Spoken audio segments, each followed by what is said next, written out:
Jujutsu Kaisen Modulo Chapter 15 spoilers are here, and y'all aren't ready for this one, so just strap in. But as always, you know the drill. We got the rough translation, so I'm just going to be giving you the general overview. Come back on Sunday for the full breakdown, but let's just get into it. So the first page in chapter 15 is actually in full color as part of like the celebration of Modulo. There's also like a double color cover spread. I think I said that right in this chapter as well. Both look great. But the chapter begins with Yuka boarding the plane like we saw her in the last episode. And we see that Mino is with her. And the first couple of pages are basically just like an emotional exchange between them, with Mino basically like apologizing that Yuka is in this situation and her kind of like putting on a brave face, but kind of letting that brave face fall a little bit. And they're just kind of sharing like a heartfelt moment. And we see Yuka like sit down in this like wheelchair basically that they have prepared for her. And they're like, is this really necessary? And she's like, okay. And she sits in it. And then she launches into a flashback. Launching into this flashback, Yuka kind of has an internal monologue thinking, if I'm reborn again one day after this, I think I would enjoy being an older sister, because she's the younger sister to Tsurugi. And so then we launch into these flashbacks of when they were younger and just their relationship, how the two of them trained like vigilantly against each other, saying like, oh, I'm not going to take it easy on you.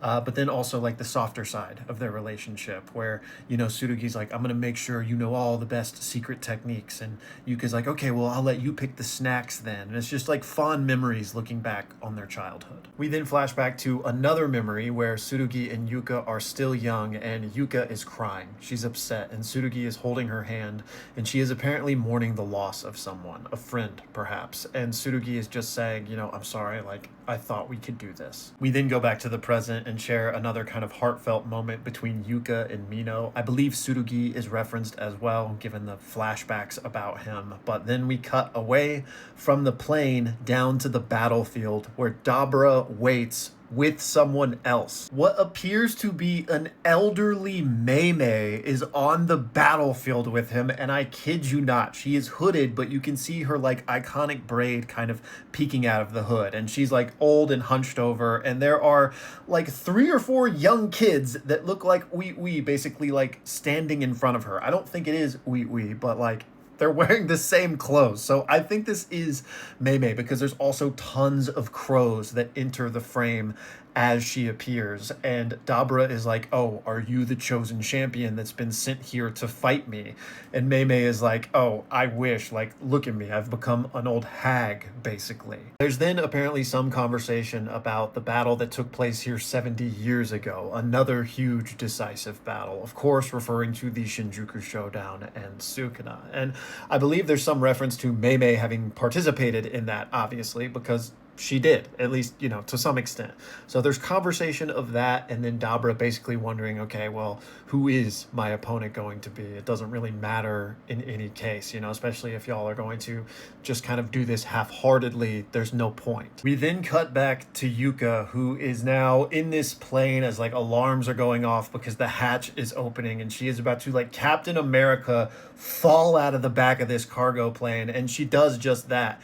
And as she does, she shares like one last glance with Mino, and then she kind of is at peace almost, it looks like, as she's kind of falling back out of this plane, and she thinks of her brother one last time, and she closes her eyes as she freaking just skydives out of this plane. We then see Yuka summon Maharaga on the way down, and as she plummets towards the ground, she submerges in her own shadow on the bottom. No parachute, no nothing, okay? She just goes straight into shadow when she would hit the ground, and instead Maharaga slams down behind her. Y'all, we were right! Are you kidding me? She has the 10 shadows. She just summoned Maharaga to fight Dabra. We then just have like 2 or 3 pages of Maharaga just aura farming as he arrives on this battlefield, and he gets his full ass title introduction as he does so, and then it's basically just immediately on against Dabra. The Herald of the Sumerians wastes absolutely no time. He basically immediately thrusts up into the air and then points both hands down, almost like he's shooting key blasts from like DBZ, but they're like these long rods of what appear to be energy or something. I mean, we don't know. We don't really know what his technique or what his abilities are, but he is just like launching all of these rods of light towards Maharaga. And then we get like this full page panel of Maharaga just impaled by all of these things from every single direction. Like he's absolutely massacred by them. We then just see Dabra like looking down on this, and I believe there's some narration kind of explaining what it is he's doing. I think there's some mention of this being like a technique passed down amongst the Diskunte tribe, and basically like it's impossible for earthlings to do anything about it type of thing. And then we just see Maharaga. We see the wheel start to spin, and the narration says the first ever adaptation to a curse technique from outside the earth begins. And that's where the chapter ends. Are you kidding me, dude?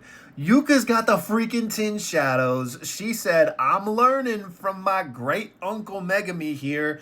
I know what we must do. Like, I really did think this was a possibility, but the fact that it actually happened is absolutely insane. And I cannot wait till we get the actual translations to know about like the context of that flashback and stuff. It does appear that this is a ritual summoning. I don't think she has this thing tamed, which would only make sense, right? That's why it's this last-ditch effort. She's sacrificing her own life in order to take out Dabra, because, you know, even if Maharaga kills Dabra, he's going to come kill her next, right? So I'm pretty sure that's the implication. But damn, which also makes me wonder, considering Dabra didn't just one-shot Maharaga, if he adapts, like, we're going to have a huge problem on our hands, assuming that, like, I guess if Maharaga kills Yuka, then he would desummon, right? But if he doesn't immediately come kill Yuka, then he's going to be on a rampage that no one can stop. No one except Yuji Itadori, of course, which would be exactly what I theorized could happen when we talked about Yuka summoning Maharaga, okay? He fully adapts to Dabra. We got a problem on our hands. Yuji shows up, puts a stop to it, just fugas Maharaga and says, yo, everybody calm down. Bro, this is insane. And this could also explain why the ring was switched from Yuka to Tsurugi when they were younger, right? Because when her curse technique manifested, they're like, oh shit, you have the 10 shadows? You're strong as hell. Tsurugi, we were wrong. You're the one that needs this ring. So, you know, that would make sense if it truly was like, we got to give it to the weaker of the two. It's like, oh, she's not weak. Absolutely insane chapter. And we haven't even talked about Grandma Maymay still being around, still having her horde of crows, and very disturbingly having a whole new entourage of children at her side. Like, what is she the... Do we need to call someone? Insane. Just absolutely insane. Gege Akutami, man. And what's the most depressing thing here is that since this is chapter 15, we're roughly halfway through this series, but it's so good. I don't want it to end, you know? And I mean, we don't know, but he did say short run, roughly 30 chapters. And here we are at chapter 15. But, you know, we got to enjoy it while it lasts. The man is absolutely cooking. So again, come on back on Sunday. We'll do our proper breakdown with the official translations. But damn, what a chapter. Thank you for watching.